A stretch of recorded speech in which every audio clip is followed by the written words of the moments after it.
Hello Internet, it's Matt here for the Dork Lords. If you're new to the channel, welcome. We talk about all manner of dorkly things here, so whether it's sci-fi, fantasy, superheroes, we probably have a playlist about it. Feel free to check us out.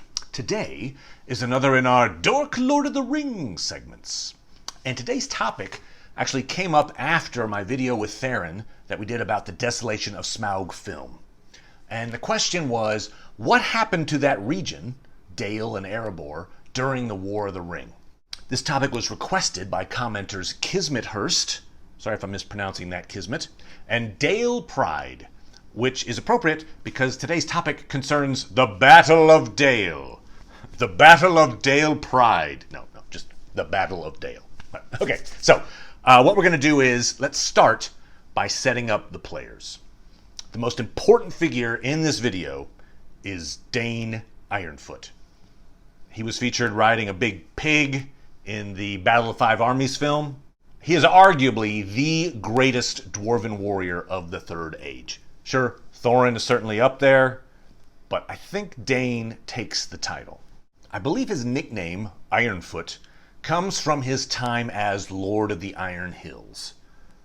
I think there's a reference to the fact that the dwarves of the Iron Hills wore iron boots. Hence, their leader gets the name Ironfoot. Technically, he is Dáin II. Dáin I was his great-grandfather. Dáin I was also Thorin's great-grandfather. And so that's how Dáin and Thorin are related. Dáin makes a name for himself very early in his career at the Battle of Azanulbazar. It's dwarves versus orcs outside the eastern gate of Moria. There's a flashback of that battle featured in An Unexpected Journey, and in my video on that film, I read the book's account of that battle, so I'm not going to belabor the point here, but there's a small passage I want to read recounting the moment that Dáin slays Azog.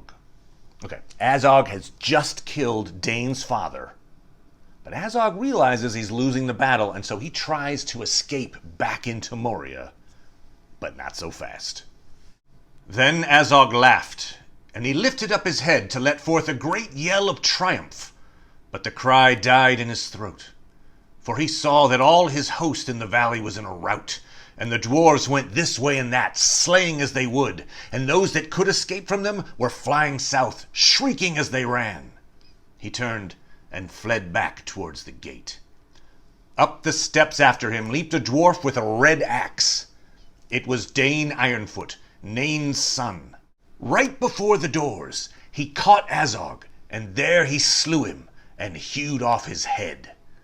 That was held a great feat, for Dáin was then only a stripling in the reckoning of the dwarves.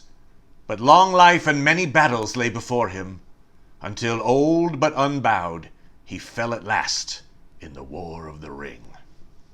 Spoiler alert, but yeah, he dies in the War of the Ring.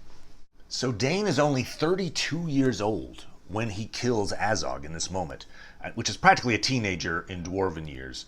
In Tolkien's mythology, typical lifespan of a dwarf is about 250 years. If he had done nothing else in his life, he would have gone down in history as a dwarven hero for decapitating Azog. But this guy is just getting started. During the events of The Hobbit, Dáin leads his people from the Iron Hills to aid Thorin, and he ends up defending against a massive orc army led by Azog's son, Bolg. Beorn kills Bolg in the book, but Dáin is in the thick of the fighting as well.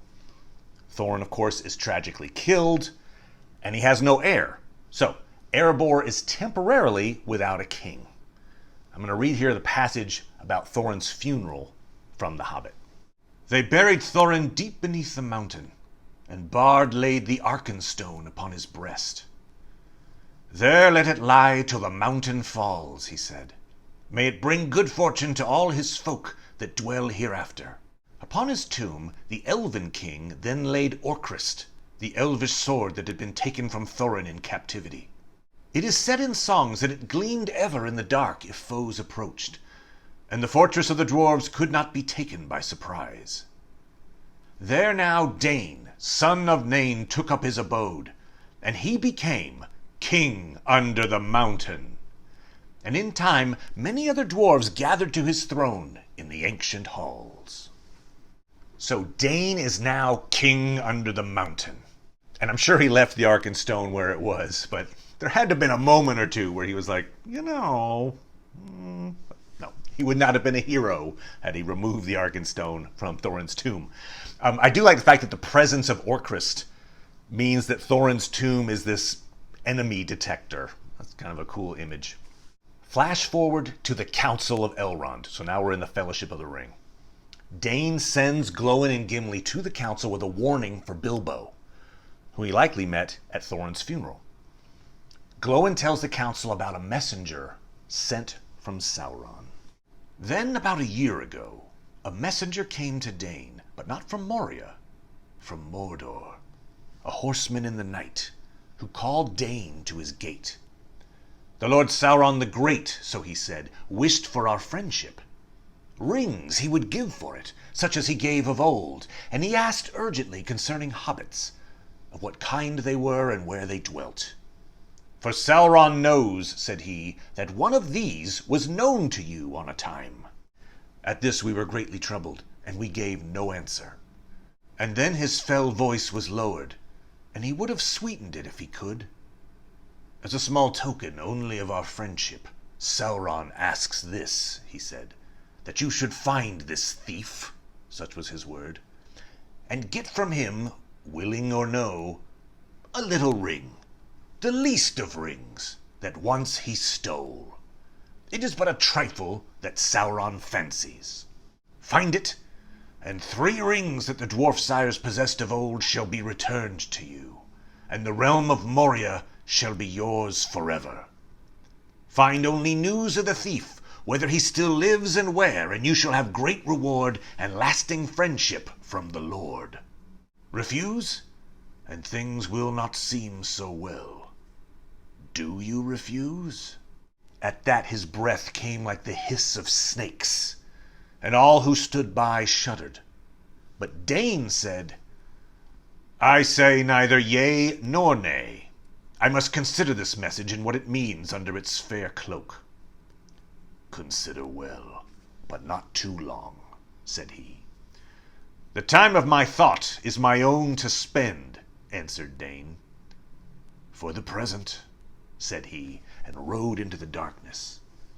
Twice the messenger has returned and gone unanswered. The third and last time, so he says, is soon to come, before the ending of the year. And so I have been sent at last by Dáin to warn Bilbo that he is sought by the enemy, and to learn, if may be, why he desires this ring, this least of rings. Also, we crave the advice of Elrond, for the shadow grows and draws nearer. We discover that messengers have come also to King Brand in Dale, and that he is afraid. We fear that he may yield. Already war is gathering on his eastern borders. If we make no answer, the enemy may move men of his rule to assail King Brand and Dáin also. You have done well to come, said Elrond. So we see Dáin standing up to Sauron's messenger, who is almost certainly one of the Nazgûl. But he's worried, not only for Bilbo, but for Dale, because King Brand is being threatened as well. Brand is Bard's grandson. And Dáin correctly assesses that if he and Brand don't join with the bad guys, they're going to be attacked. And that attack comes in March of 3019. It's at the same time that Sauron attacks Minas Tirith, and Thranduil and Mirkwood, and Galadriel and Celeborn and Lothlorien. In fact, it seems that Sauron divided up his forces just enough to lose everywhere. That's probably not true, but you feel like if he had attacked Minas Tirith with a consolidated army, he probably topples Gondor. But thankfully, he didn't do that. And part of that reason is because leaders like Brand and Dáin refused to bow to Sauron. So he had to divide his forces to attack on multiple fronts. So here's a description of the Battle of Dale. At the same time as the great armies besieged Minas Tirith, a host of the allies of Sauron that had long threatened the borders of King Brand crossed the river Carnan, and Brand was driven back to Dale. There he had the aid of the dwarves of Erebor, and there was a great battle at the mountain's feet.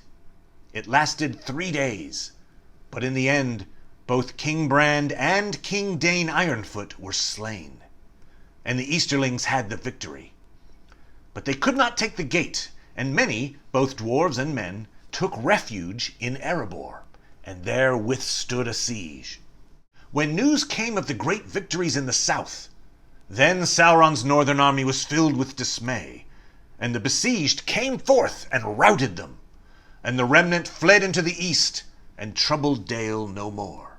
Then Bard II, Bran's son, became king in Dale, and Thorin III, Stonehelm, Dain's son, became king under the mountain. They sent their ambassadors to the crowning of King Elessar, and their realms remained ever after, as long as they lasted, in friendship with Gondor, and they were under the crown and protection of the King of the West. This battle is epic. King Brand and King Dáin are slain in front of the gates of Erebor. The Easterling army is winning.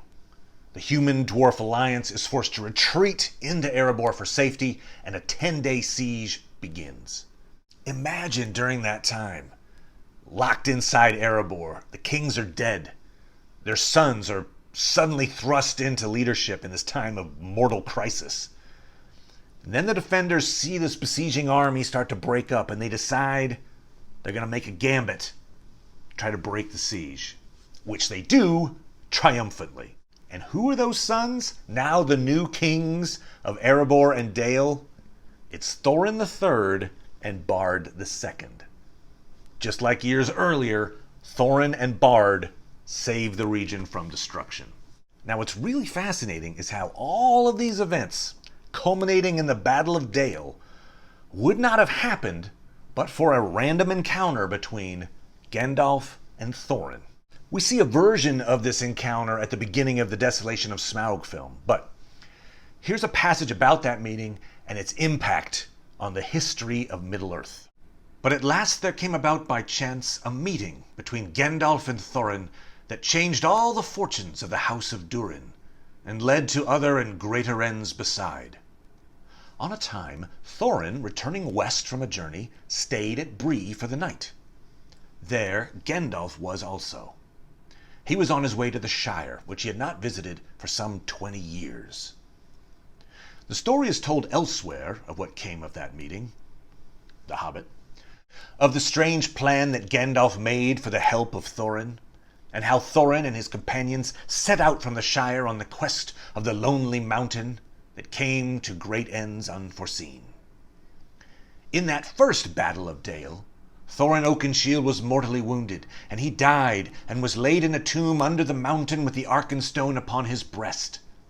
But Dáin Ironfoot, his cousin, who came from the Iron Hills to his aid and was also his rightful heir, became then King Dáin II, and the kingdom under the mountain was restored, even as Gandalf had desired. Dáin proved a great and wise king, and the dwarves prospered and grew strong again in his day.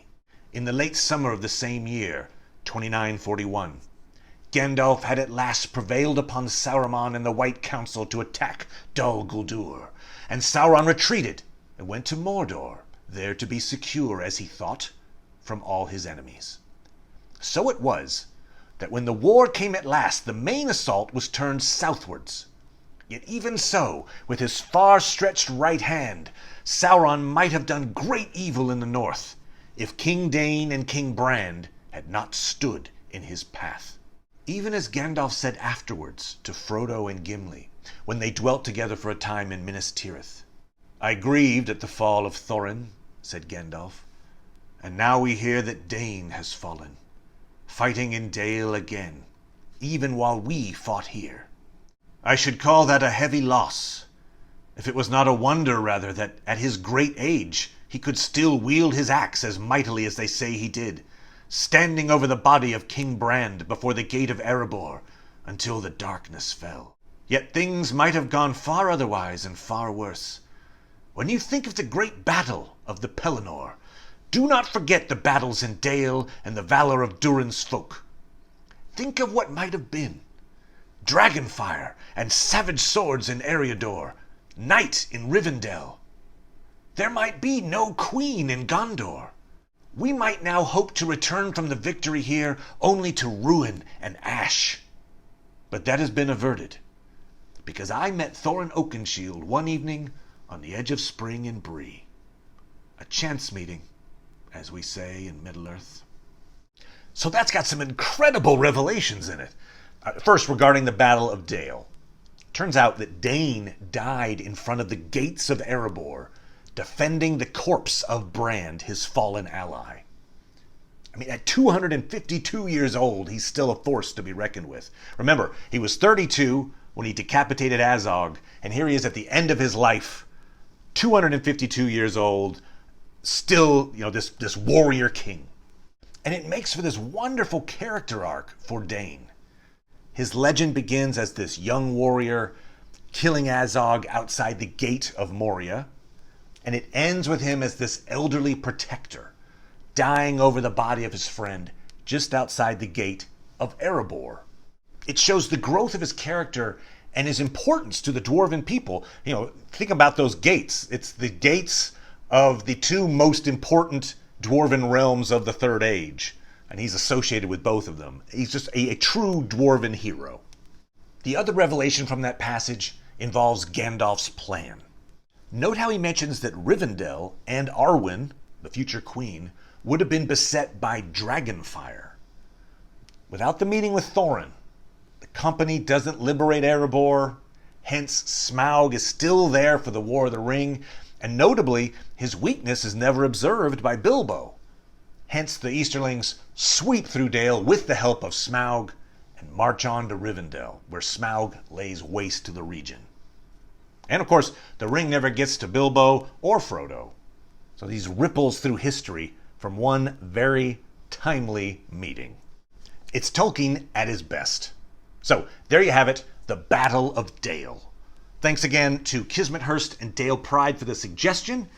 If you have an idea for a video topic, feel free to put it in the comments below. I'd love to do a video about a topic of your choosing. So thanks, everybody.